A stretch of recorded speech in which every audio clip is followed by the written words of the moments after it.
Los magistrados Rosana Vázquez y Sergio Ortega nos acompañan esta mañana. Jueces Dominicanos por la Democracia es uno de esos ejercicios que ha logrado juntar a los jueces en la búsqueda de un interés común, y quizás hay que iniciar el diálogo preguntándole por qué se organizan los jueces, cuáles son los temas que ustedes creen que son vitales para la justicia y de paso qué impacto tiene eso para la vida de todos. Bueno, el asociacionismo surge como una necesidad de empatía entre elementos de un sector que, aunque estamos sujetos a reglas muy especiales, es decir, no se trata de maestros, obreros que tienen métodos de lucha muy diferentes, tenemos unas reglas muy especiales que nos sujetan, pero existe la necesidad de socializar y hay conquistas que van más allá de la condición misma de juez, es decir, aspectos básicos de la función que en algún momento es necesario reclamar. Y eso provoca, por la democracia, porque bueno, en el sistema que vivimos, en las reglas legales en las que nos manejamos, nos obligan precisamente a asociarnos dentro de los límites que las reglas nos imponen. Y por eso Jueces por la Democracia apuesta a la democracia, sin dejar de reclamar, obviamente, lo que son conquistas esenciales para poder realizar la función de manera adecuada. Además de que la cohesión, la unión, el trabajo en equipo, la sinergia logra grandes cosas y los jueces no nos podíamos quedar atrás en ese sentido. En el año 2011, recordemos que fue fascinante aquel día que nos reunimos y decidimos poner fin a tantos años de tener intención de unirnos y no hacerlo, y decidimos hacerlo. Para abril del 2011, República Dominicana, Haití y Cuba eran los únicos países de la región que no estaban organizados a nivel de asociacionismo judicial.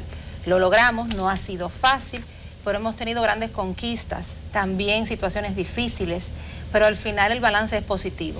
Algo que parecía imposible de observar era la manifestación de los jueces en los espacios de trabajo, en la parte más exterior, cuando se sube la bandera, cuando se baja la bandera, y apareció un número mágico, 2.66% que establece la ley como lo que le corresponde al Poder Judicial.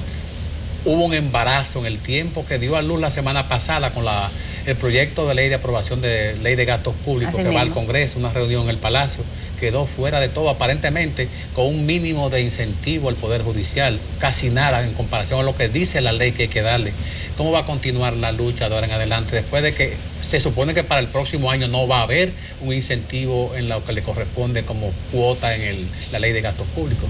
Hemos decidido llevar la lucha hasta el final, exigiendo en los escenarios que correspondan y de la mejor manera, poniendo siempre delante la democracia y el buen sentido de parte del juzgador. Hemos decidido llevar hasta el final este reclamo, que debe ser un reclamo de todos, de la sociedad dominicana, de los periodistas, de la prensa, de todos los profesionales. Que el sistema de justicia funcione con fortalezas, que haya separación de funciones, que haya seguridad jurídica, es una garantía de todos, de extranjeros, de dominicanos, porque una justicia fuerte, una justicia oportuna, acompañada y robustecida por lo que le corresponde, se traduce en beneficio de toda una sociedad. Entonces, hasta el final. Vamos a escuchar aquí con nosotros el magistrado Jorge Subero Isa, primero como invitado y después en una sección en el programa ha estado de alguna manera exponiendo los elementos por los cuales se necesita un aumento del presupuesto del Poder Judicial. Vamos a ver si la producción ya tiene listo ese corte del magistrado Subero. No lo tiene, pues me avisan cuando lo tengan, porque es importante desde una persona que estuvo muy dentro y al frente de este proceso, entender por qué la necesidad. Hay gente que entiende que ustedes los jueces, y está muy asociado a las luchas laborales, ustedes los jueces lo que quieren nada más es que le aumenten el sueldo. Para nada, me permite el magistrado, nunca. Ese sería una conquista, claro está, pero nosotros no estamos reclamando alza salarial para los jueces. Hay que examinar y hacer un diagnóstico de la realidad de la justicia dominicana para verificar que salario es un renglón, pero no es el más importante. Todos, desde el inversionista hasta la mujer de más bajo estrato social que necesita una pensión alimenticia, requieren de tribunales que funcionen con celeridad, con condiciones dignas, que haya jueces con competencias, que haya un personal calificado, que ese personal sea bien pagado. La justicia responde a todos en la sociedad dominicana y nosotros necesitamos aperturar 98 tribunales que están aprobados por ley. Viene prontamente una graduación de la Escuela de la Judicatura con un número considerable de nuevos jueces para responder a las necesidades de la sociedad dominicana. El Distrito Nacional tiene 5 salas civiles. La provincia de Santo Domingo, a pesar de la demarcación geográfica que tiene escasez de tribunales y funciona en estructuras o infraestructuras inhumanas. Entonces ahí es que está el problema. Vamos a escuchar lo que dijo Jorge Subero Isa y vamos a ver, Oscar, si conseguimos las imágenes que tenemos precisamente de la provincia de Santo Domingo. Excelente. Para compartirlas con el público. Vamos a ver qué dijo Jorge Subero. El Poder Judicial siempre ha tenido precariedades de su asignación presupuestaria. Yo recuerdo en una época que el presupuesto judicial era prácticamente ínfimo, que ante un reclamo que le hicieron al presidente Balaguer con respecto al salario de los jueces, él llegó a decir que la moral de los jueces era tan baja como el salario que percibían. Eso denota la idea de que muy pocos gobernantes se preocuparon y se han preocupado todavía en la actualidad porque los servidores judiciales tengan un salario realmente que vaya en consonancia con los tiempos. La ley establece claramente cuál es el porcentaje que le corresponde de la asignación presupuestaria al Poder Judicial. Sin embargo, nunca se le ha dado cumplimiento a esa disposición legal. Ha habido aproximaciones, pero jamás se ha llegado a ese cometido. En una institución como el Poder Judicial sin presupuesto, es imposible que funcione y que funcione eficientemente. No quiero decir que la parte económica, que la parte presupuestaria sea la más importante de todas para un buen funcionamiento judicial, no. Lo que quiero decir es que es un apoyo muy importante, porque en este caso, por ejemplo, en la actualidad el Poder Judicial necesita una renovación completa de su plataforma informática, porque ya las computadoras y los accesorios que dejamos nosotros hace ya unos cuantos años ya están totalmente en estado de obsolescencia. El presupuesto del Poder Judicial ha sido muy interesante porque ha pasado por diferentes etapas. En una primera etapa, la asignación presupuestaria llegaba directamente de lo que era la Secretaría de Estado de Justicia. Se le asignaban las partidas al Poder Judicial. Posteriormente, la Procuraduría General de la República, quien fue la sucesora, por decirlo de alguna manera, de la Secretaría de Justicia, comenzó o le correspondió ese papel de distribuir el presupuesto judicial. Posteriormente, en un decreto memorable del doctor Salvador Jorge Blanco, se le asignó a la Suprema Corte de Justicia la facultad de poder administrar sus propios recursos, cosa que no lo tenía la Procuraduría General de la República. Y finalmente, con la reforma del año 1994, ya se le asignó a la Suprema Corte de Justicia las atribuciones, facultades de autonomía financiera, funcional. Y finalmente el Consejo del Poder Judicial, a consecuencia de la modificación del año 2010, la reforma constitucional, es el órgano que administra los recursos provenientes del Estado al Poder Judicial. Se necesita una mayor asignación presupuestaria para que el Poder Judicial pueda desempeñar a plenitud y pueda crear los tribunales establecidos por el Congreso de la República. Muchas gracias, hasta la próxima. Bueno, ahí estuvimos escuchando al magistrado Jorge Subero Isa con una exposición bastante clara de qué es lo que está ocurriendo. ¿Cuáles son los déficits que hay que enfrentar en el sistema de justicia? Bueno, Rosagna hablaba de 98 tribunales, que hasta hace unos meses eran 100 y pico. A mucho esfuerzo se han puesto en funcionamiento algunos, pero en la actualidad hay 98 pendientes de poner a funcionar. Eso al margen de la precariedad infraestructural. De lo que hay. De lo que hay. 98 que deben empezar a funcionar. Eso implica instalaciones, personal, equipos. Bueno, entonces es una realidad terrible que hay que frenar en algún momento y ciertamente Judemos albergaba la esperanza de que en este momento justamente era el mejor momento para que eso ocurriera.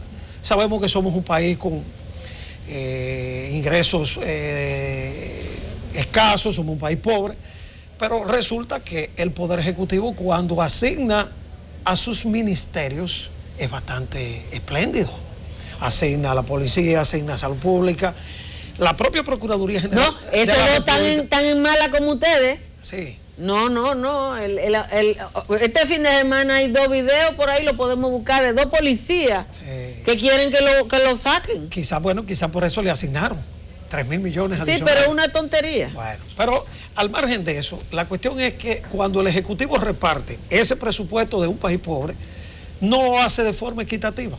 Usted a un ministerio propio del Ejecutivo, usted puede, vamos a darle prioridad a la salud, vamos a recortar estos programas asistenciales en tal, para darle mayor empuje a salud pública, a educación, pero usted no puede recortar los poderes que lo contrapesan a usted, porque esos poderes ni usted debe intervenir en ellos, ni puede lesionarlos económicamente, que los haga infuncionales.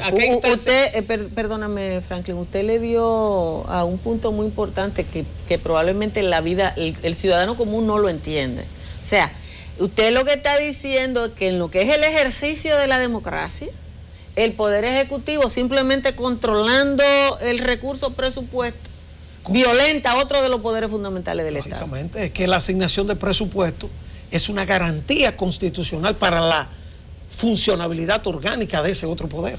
En el momento que tú le controlas los ingresos, lo pones de rodillas. Como lo dijo el TC. Lo pones de rodillas. Entonces, en esas condiciones, es cierto, la salud pública, la educación, la seguridad pública son aspectos que a nadie se le ocurriría discutir, la necesidad de incrementar recursos. Pero estamos hablando no de un ministerio propio del Poder Ejecutivo, estamos hablando de otro poder del Estado, al que ya por un precedente vinculante del Tribunal Constitucional ha dicho que no solamente hay que asignarle la partida, hay que llamarlo a discutir cómo se conforma ese presupuesto. Pero precisamente a qué instancia del Poder Judicial le corresponde que el gobierno cumpla con lo que establece la ley, que es la partida al Poder mismo judicial. ¿A quién le debe tomar la iniciativa? ¿Quién debe comenzar a reclamar la instancia que le corresponde que se cumpla con la ley? El Consejo del Poder Judicial, y por eso Jueces Dominicanos para la Democracia, Judemo, le invitó formalmente mediante un escrito depositado a formar parte de la lucha del reclamo. Y aplaudimos y celebramos que el presidente de la Suprema, presidente también del Consejo del Poder Judicial, el magistrado Mariano Germán, recientemente y de forma pública presentó un comunicado en la página web de la institución, y así se hicieron eco los periodistas, del reclamo que tiene el Poder Judicial frente al Poder Ejecutivo. Agradecemos más que nada, y yo quisiera pedirles 30 segundos en ese sentido, la oportunidad que nos brinda, que le brinda a la Asociación Jueces Dominicanos para la Democracia, de llegar a la población dominicana para sensibilizarlos y de alguna manera darnos a entender de por qué es nuestro legítimo reclamo. Señores, en el 2004, 2 poderes del Estado, en el contrapeso de poderes, como explica el magistrado, decidieron, agotando un debido proceso, analizando, examinando, sin la intervención del Poder Judicial, decidieron y aprobaron y crearon una ley que ya fue dictada en nombre de la República y que todos celebramos. Lo correcto entonces es que pasemos de aquella filosófica y retórica a la realidad. Hay que materializar lo dispuesto en esa norma, y que congresistas y el Ejecutivo la entendieron como válida y la hicieron nacer. Han pasado ya 12 años. Todos los años tenemos el mismo reclamo.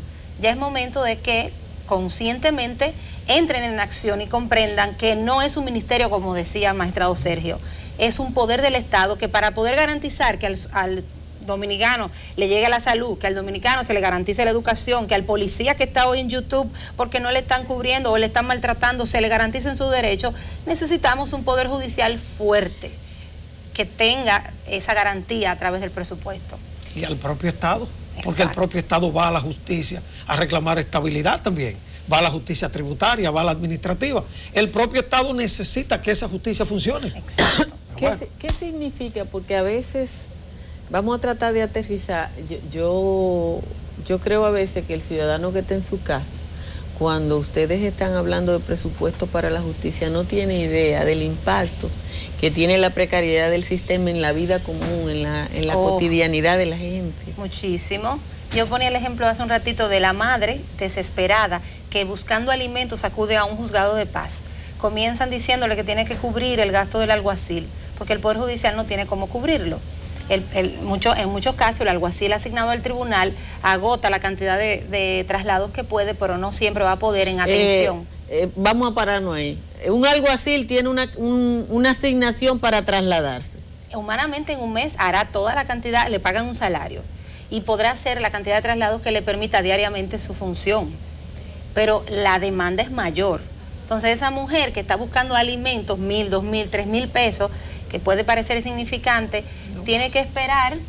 Primero tiene que agotar el procedimiento para que se convoque al ciudadano o a la ciudadana a quien se le demanda, y tiene que esperar una fijación de audiencia que siempre no es cercana, y muchísimas veces tendrá que esperar que la sentencia salga en la oportunidad que pueda salir por la cantidad de casos que En tiene. un caso así simple, que creo que es de juzgado de paz, eso es juzgado de paz, ¿verdad? Eso por no hablar de uno de tierra. Exacto, es juzgado de paz. ¿Cuánto es el procedimiento, por ejemplo, el tiempo para una fijación de audiencia? Dicen que justicia retardada es justicia denegada. ¿Cuánto le toma mínimo una fijación de audiencia de un proceso? En los juzgados de paz usted podría presentarse, si ha convocado previamente en materia ordinaria, y podría presentarse un día que usted mismo invite, y el juez tiene que estar ahí para recibir el reclamo judicial. Pero cuando se trata de pensión alimenticia, que opera el debido proceso y que debe ser convocado el ciudadano y debe previamente darse la conciliación ante el fiscalizador, puede tardar 1 mes, 2 meses, en lo que esos niños están esperando. Las manchas a veces aparecen en el momento que menos se espera. Las manchas en el involucramiento de funcionarios judiciales en temas de corrupción, de emitir sentencias que son cuestionadas por la sociedad y por la misma instancia judicial.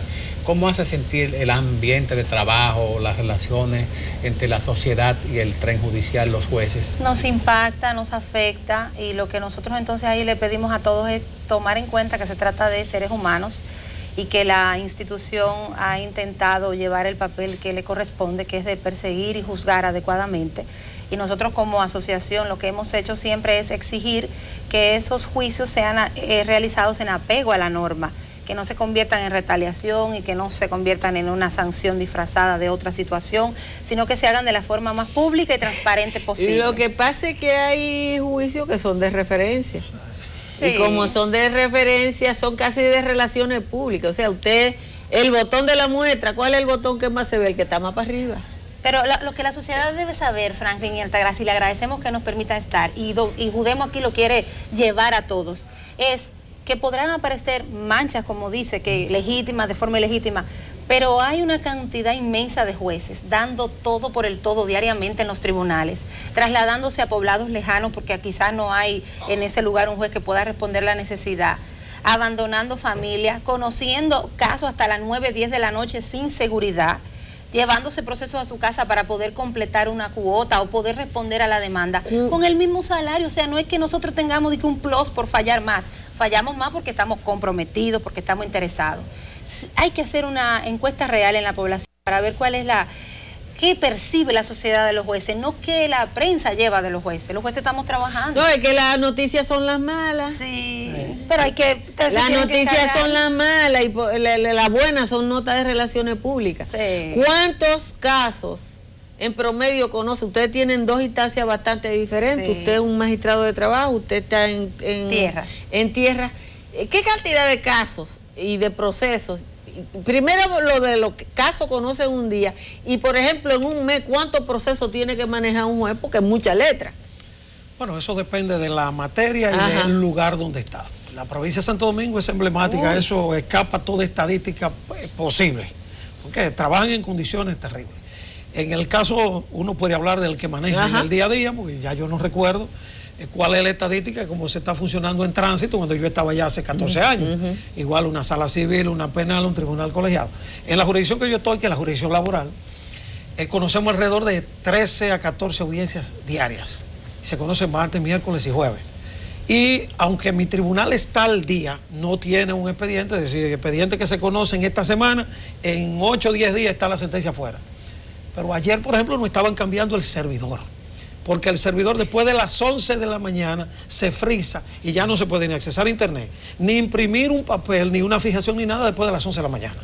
Entonces, ¿y por qué a las 11? Porque se va calentando, desde que comienza a las 7:30, se va calentando y a las 11:30 ya no hay internet, no hay red, no hay acceso. Y estamos hablando de un tribunal que está al día.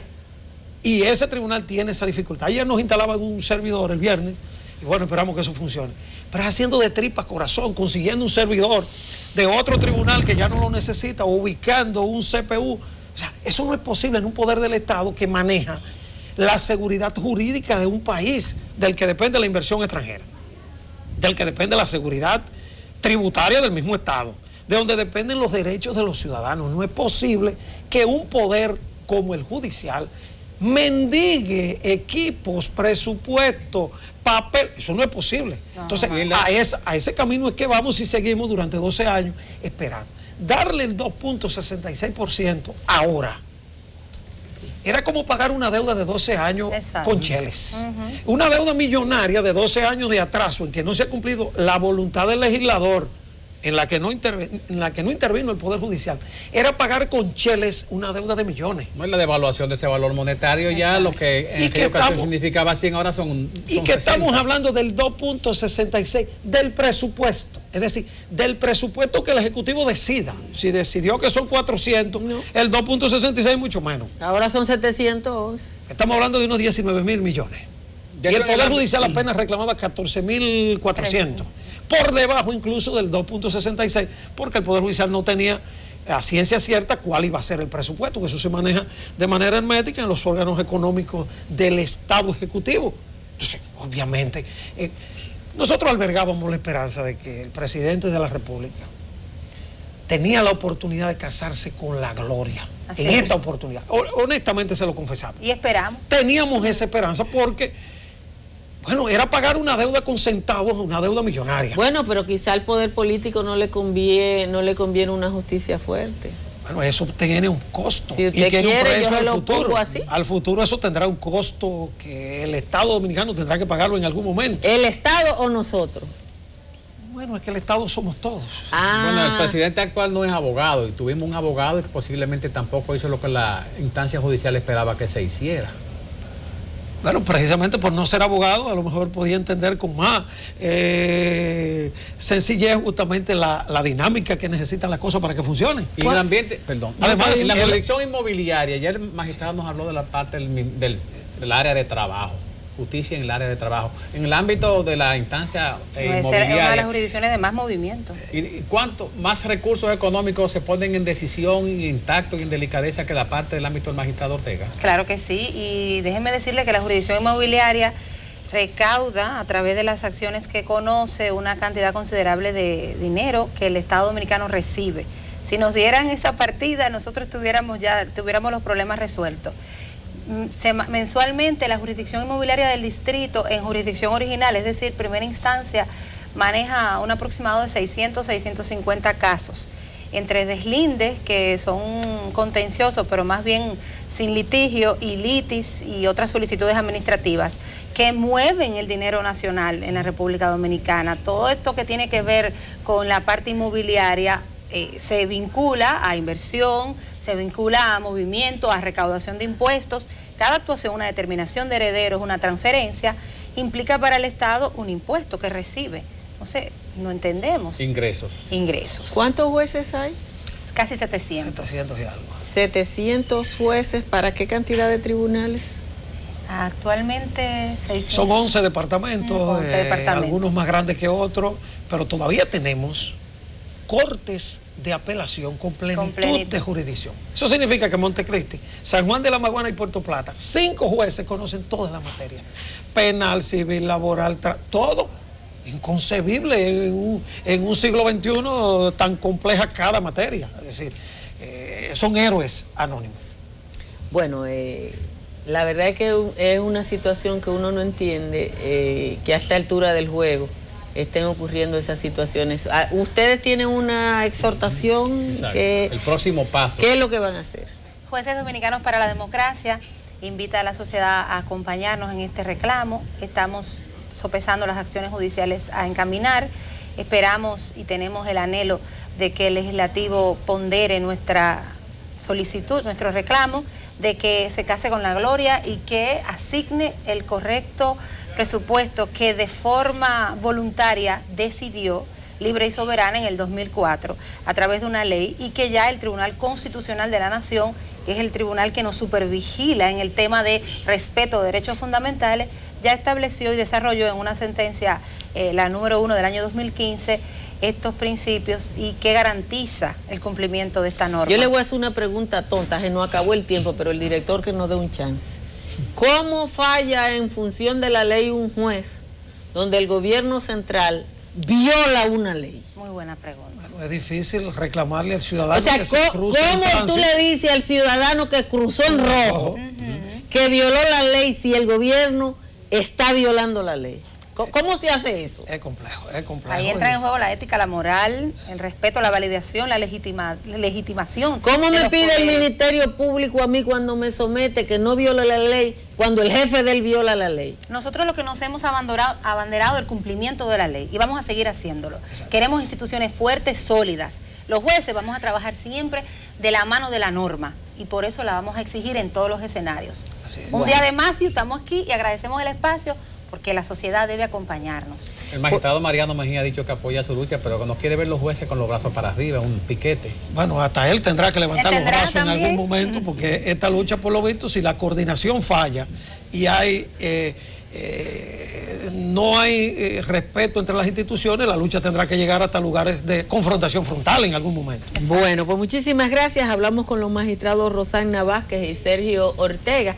Vivimos en un país donde las leyes no necesariamente hay que cumplirlas, por lo menos eso es lo que dice el gobierno.